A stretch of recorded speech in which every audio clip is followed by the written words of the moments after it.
ጨለማ፣ አጋንንት፣ አቴቴ፣ ሰንጋላ፣ ሞሚናት፣ ብሮንትቻ፣ ቃልቻ፣ የዛር መንፈስ፣ ደፍተራ፣ ድግምት መናፍስቶች ሁሉ ይታሰሩ። ሰው ነፃ እንዲወጣ በኢየሱስም ጸልያለሁ። ቃል በስልጣን ይሰበክ። ከፊት ከኋላ ከግራ ከቀኝ የሚዋጋ ኃይል ሁሉ ጸጥ ይበል። ልጅን ኢየሱስን አክበር። እናመሰግንሃለን በኢየሱስ ጌታ ስም። ወንጌል በሉ እስቲ። ስለ ልጁ ነው በሉ። ወንጌል ስለ ብር አይደለም። ወንጌል ስለ ሰውም አይደለም። ወንጌል ስለ ዝናም አይደለም። ወንጌል ስለ ልጁ ስለ ክርስቶስ ነው። ቀጥታ ወደ መልእክቱ ገባለው። ኢየሱስ በነገራችን ላይ በ33 ዓመቱ ሰማይና ምድርን የፈጠረ ባለቤቱ እንደሆነ አትርሱ። መቃብር ውስጥ ለ3 ቀን ተቀምጦ እዛ መቃብር ውስጥም የሰማይም የምድር ባለቤት እሱ ነው። አሜን በል። ኢየሱስ በእናቱ ማፀንም ጌታ ነው። አድጎ ጌታ ነው። ሞቶም ጌታ ነው። በአብ ቀኝ ተቀምጦም ጌታ ነው። ሲቀኝ እጆቻችሁን ከፍ አድርጉና አንተ ያው አንተ ነህ በሉ። አትለወጥም በሉት። ጌታችን ኢየሱስ ሰማይ ምድር ከመፈጠሩ በፊትም እሱ እንደሆነ በደንብ ይናገራል። ታችን ኢየሱስ ክርስቶስ ገደል ውስጥ ለመጣል እየገፈተሩ ሲወስዱም እሱ አምላክ ነው። መስቀል ላይ ተሰቅሎ እጁ ላይ ሚስማር ተቸንክሮም እሱ አምላክ ነው። 40 ሲገርፉትም አምላክ ነው። ደሙ እያንጠባጠበም አምላክ ነው። የ4 ቀን ሬሳ ሲቀሰቅስ ብቻ አይደለም፣ ውሃ ላይ ሲራመድም አምላክ ነው። ማዕበሉ ሲያናውጣቸውም አምላክ ነው። የኔ ጌታ አይለወጥም በሉ እስቲ። የኛ አምላክ ጌታ ነው። አሁንም ጌታ ነው። እሱ አርጅቶ አያውቅም፣ ደክሞም አያውቅም። በደንብ የሚገርማችሁ ነገር በነ አብርሃም ዘመን ያለና የነበረ የተባለ ቃል ለብሶ ወደዚህ ዓለም የመጣ ጌታ አዲስ ኪዳንም የዘላለም አምላክ የሕይወት እንጀራ እኔ የሚሰጠውን እንጀራ የበላ ለዘላለም አይራብም፣ እንጀራው ደግሞ ራሱ እኔ ነኝ ብሎ የመሰከረ የማይበሰብስ የማይሻግጥ እንጀራችን ኢየሱስ ክርስቶስ ብቻ ነው። ግን ዞር አለና ደቀ መዛሙርቶችን አንድ ምስጢር ልጠይቃቸዋል። በተራቡ ሰዓት አበላቸው፣ በተጠሙ ሰዓት አጠጣቸው፣ ታምራት ሲፈልጉ አደረገላቸው። የልባቸውን በሚፈልጉበት ቦታ ሁሉ ካሞላቸው በኋላ ኢየሱስ አንድ ጥያቄ ጠየቀ።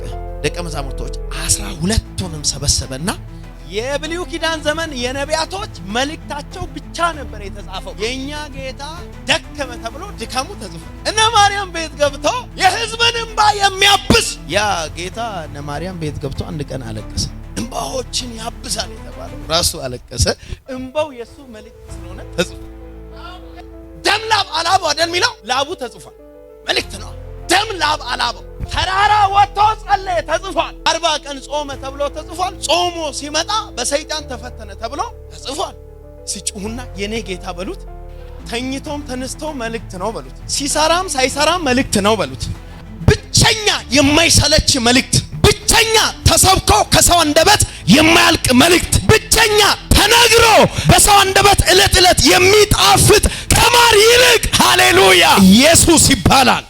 ይሄ ጌታ ሰበሰባቸውና እኔ ምን አለ 12ቱ ተቀምጣል በመደዳ የሰው ልጆች ማን ይሉታል? ሰው እኔን ማን ይለኛል? እቺን ብቻ ንገሩኝ። ጌታችን ኢየሱስ በመጽሐፍ ቅዱስ ላይ የተኛውም ነቢይ፣ የተኛውም ሰባኪ፣ የተኛውም ባለጠጋ፣ የተኛውም ባለስልጣን ያላወራውን ቃላቶቹን የተወሰነ ልንገራችሁ። አንደኛ እኔ የሕይወት በር ነኝ። ማንም ሰው ይሄን ቃል ደፍሮ መናገር አይችልም። አያምርማ።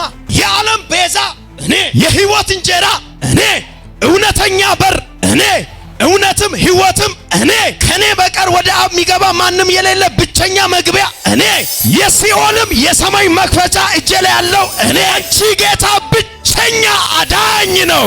የበጎች እረኛ እኔ። ያንተ ጌታ ብቸኛ ፈዋሽ ነው። እውነተኛ የወይን ግንድ እኔ። ሃሌሉያ። አባቴ ገበሬ፣ አስተማማኝ ገበሬ፣ አስተማማኝ ግንድ እኔ ነኝ አለ። በእኔ የተደገፈ አይናወጥም። እስጩና አንተ ያው አንተ ነህ በሉ።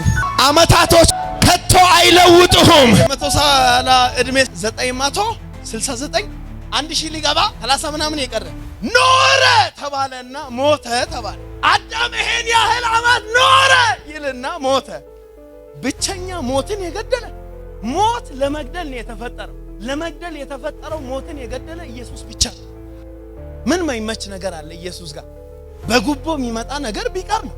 በሌብነት የሚመጣ ባለመቀደስ ምክንያት የሚመጣ ነገር ቢቆም ነው። እሱ ጋር ካለ ማይመች ነገር ምን አለ? ኑሩለት። የተከተሉትን በደንብ ማወቅ አለባቸው። ሰዎች እኔን ማን ይሉኛል? ይሄን ጥያቄ እሱ ስለጠየቀ ከአብ ውጪ ደግሞ ማንም መልሷን ሊገልጥ አይችልም። መልሱ ራሱ ምስጢር። ኢየሱስ ማን ነው? እኔን ማን ይሉኛል አለ። ሁሉ ጸጥ ሲሉ ጴጥሮስ እጁን አነሳ።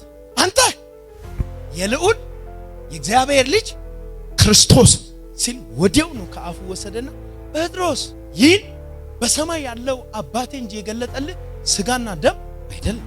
ጴጥሮስ አንተ አለት ነህ፣ ቤተ ክርስቲያኔን ባንተ ላይ እመሰርታለሁ፣ የገሃነም ደጆች አይችሏትም።